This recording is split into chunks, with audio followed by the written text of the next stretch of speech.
Cannelle, une nouvelle de Philippe Claudel. Je grandis dans un pays de saisons, tranchées à la hache, brutales et définitives. Et l'hiver n'est pas la moindre d'entre elles, qui clôt les années comme on referme une porte sur une pièce encombrée d'or et de cristal. On y rêve, on y chante, on y mange et on y boit. Ces festins et ces goûters de décembre arrosés de vin d'Alsace, Gewürztraminer et Riesling, et d'eau-de-vie de poire, de mirabelle ou de framboise, ne finiront, à vrai dire, qu'au moment de la Chandeleur, dans une valse de crêpes chaudes. La cannelle en est l'invité exotique. On ne la pratique guère le reste de l'année, sinon de temps à autre dans une compote de pommes ou, fin août, sur une tarte au quetch. Vers les premiers froids, elle pointe son museau poivré.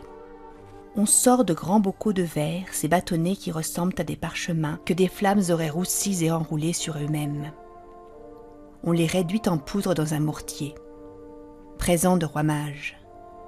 L'Orient s'installe dans les cuisines en y apportant son cortège et ses mirages qu'il déverse sur les meubles en formica et la vieille toile cirée.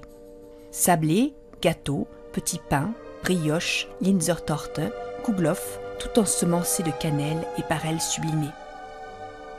La cuisine nous fait nous enfoncer dans l'Europe et dans le temps, voyageurs enfarinés et gourmands.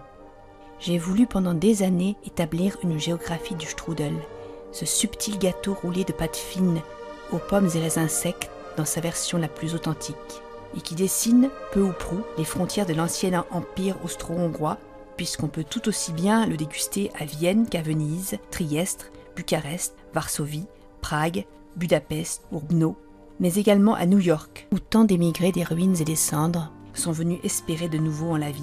À vrai dire, au travers de ce gâteau, c'est la cannelle qui me hante.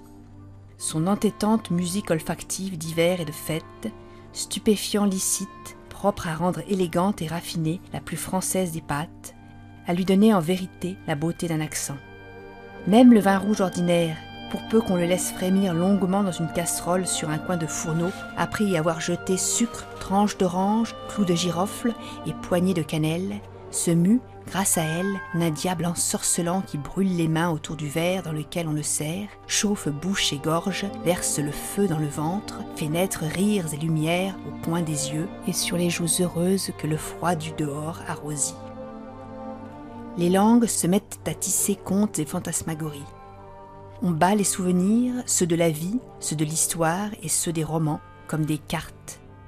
Alors, on se met à parler soudain de minarets, de toundras et de princesses recluses, de caravansérails, de petits chevaux et de steppes, de gros tabac, d'épées brisées, d'empereurs en son château transi, de cuirs gelés et de soldats restés fidèles, noyés dans une russe alors que tout est perdu, que le monde est mort, qu'ils ne le sauront jamais.